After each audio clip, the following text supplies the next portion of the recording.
So welcome to BunnyDesigns. This is a live stream and our streamathon. I've been working a few months in my Hannah Carlson Magical Dawn. I've been scratching dried water-based mediums, pencils and crayons, so that at a later date you could activate them with a water brush or a rigger or some just barely damp brush.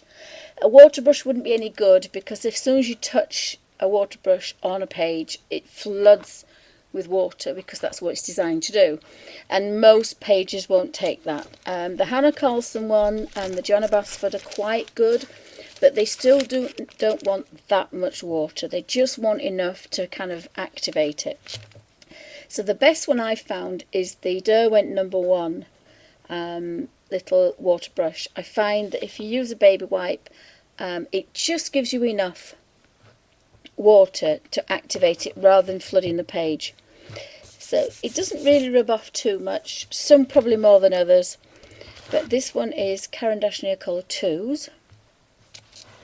And again, you can see all the scratch marks, but the watercolours, the pigments on the Derwent, the Caran d'Ache Colour 2s is really vibrant, so they will melt into wonderful watercolours. So you don't really have to worry about the scratch marks. I try not to get them with pencils because that can make dents inside your paper, and then you will notice. But most of the good quality water-based products have got good pigment in them, so the pigment will outshine anything else. So I'll zoom in and we'll see what we did a few months ago. If I can remember how to work this, hopefully.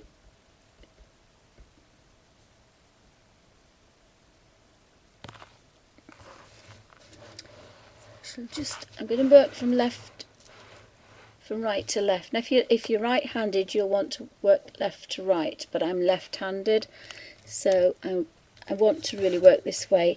Now I'll probably do the yellow first, and I can just kind of get rid of that black that's just gone over that line, so that yellow has melted into a really flat colour.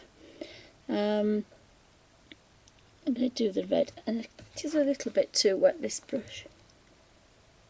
I find that if you kind of move the brush about like this and activate the bottom part of it, you get more water, whereas if you can just kind of manipulate the end, you sometimes don't get as much water. I do like my riggers, I have to say. They're just barely damp and you can have some really nice watercolour effects.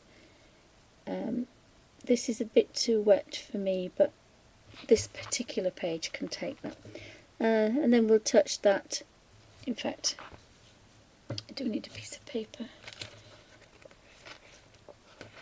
I always have a piece of paper at the back. And at some point I have hundreds of pieces of paper, now I want one.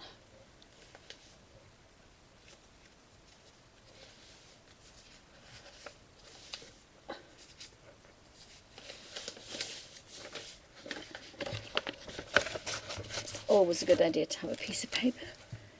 It's midnight blue is that one, it isn't black. It looks very dark, but when you're activating it, it's definitely a midnight blue.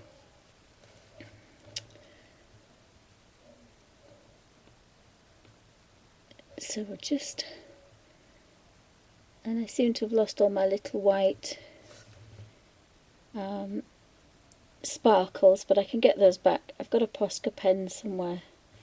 And again, having moved everything round, I've found lots of everything.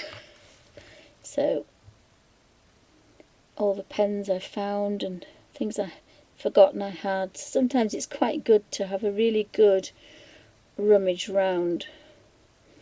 And having moved every single thing from one room to another, it's been a little bit like Christmas.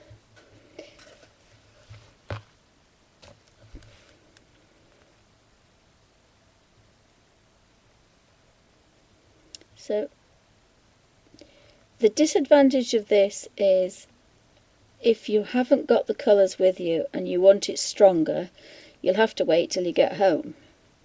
But there's no reason why you can't kind of obviously make a start on the page. This is going to give you a good indication. Now, and this is a flat colour. This is just a very first page flat colour. But you can see the colours are changing so much.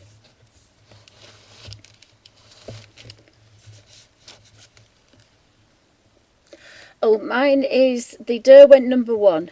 Sorry, I like the Derwent #1 water brush. It's not quite as wet as all the others. I've tried most of them, and this is my fave. And I think it's, if you don't kind of activate the end too much, you get a really nice effect. And obviously if you keep going, you can either clean the brush or you can mix that colour in. Now this whole page was done as in flat colour, I think.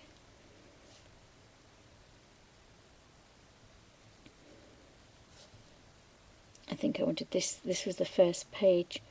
Most of the others I like the watercolour effect, so I haven't filled every space with colour.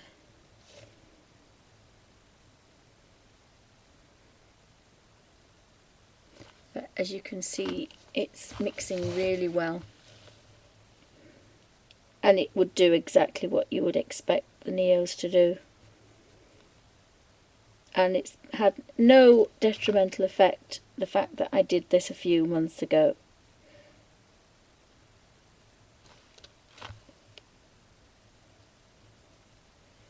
They are just melting into lovely, soft, perfect tones, shades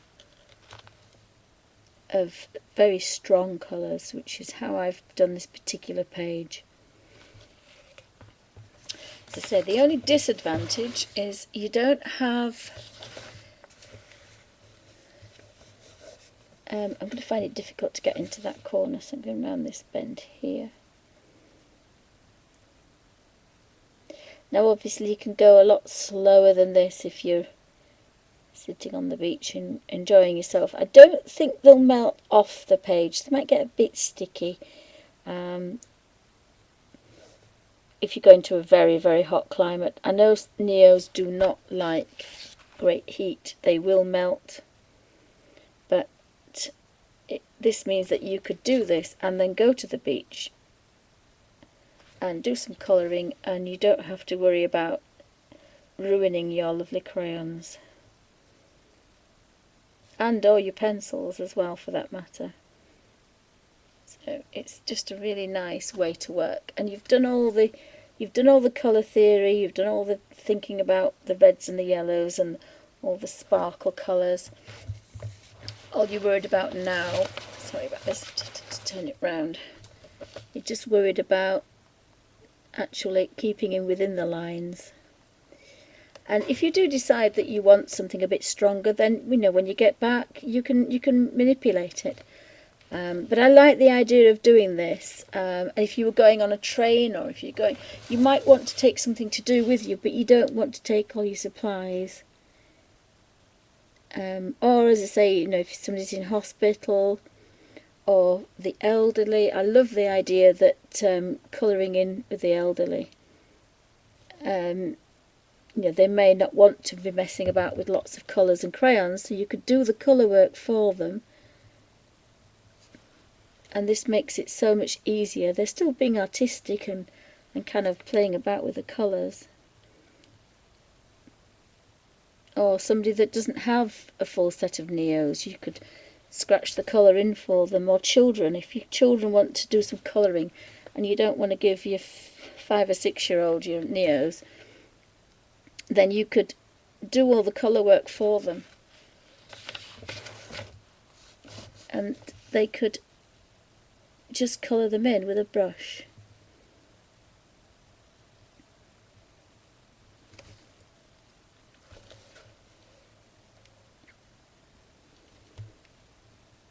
So how are we doing for time?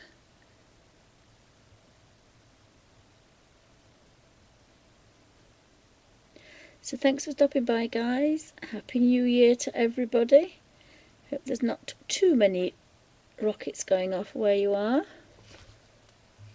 We've been quite lucky here. There's one or two went off, but not many. And I was really worried about that because I've only been in this room a week or so. And I was quite worried.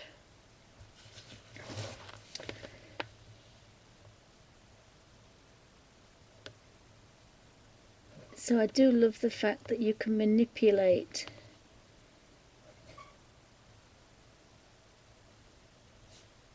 and getting some quite nice fine spaces with this little brush. It's quite a nice little brush, is this one. They do come in sets. I think it's about £7 to £10 depending on where you buy them, and there's 3 in the set. The third one is a bit of a thick brush, I think. So what you can do is activate this. I'm actually the wrong way, and then across, so you have a shadow effect.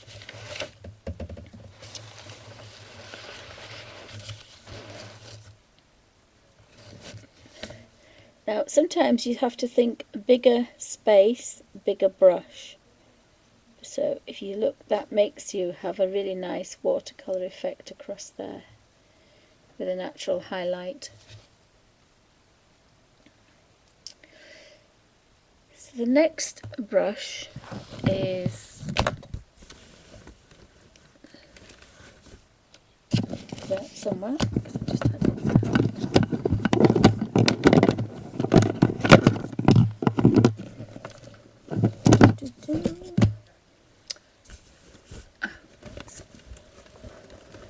In here. And that should be a 3. So a set of 2, 3. So, oops, that's a bit wet. So that was the number 1. That's the number 2, and number 3 is kind of a bit like a wedge.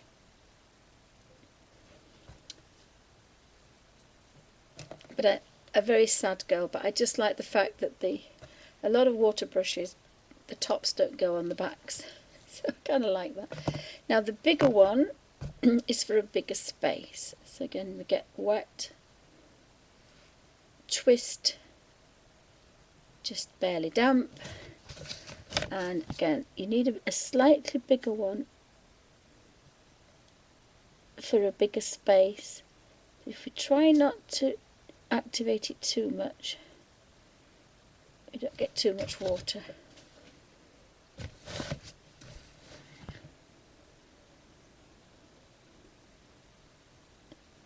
So we've got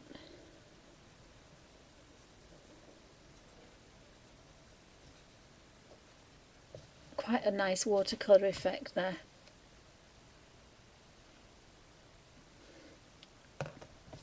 Oh, thank you. So again, we go back with a smaller one. Now, the other thing I don't do with my nails is I don't sharpen them to a sharp point, so I get kind of a bit of scratchiness, but that's fine because the neos really do just melt beautifully. The pigment is a lot higher than in some, and there's less binder.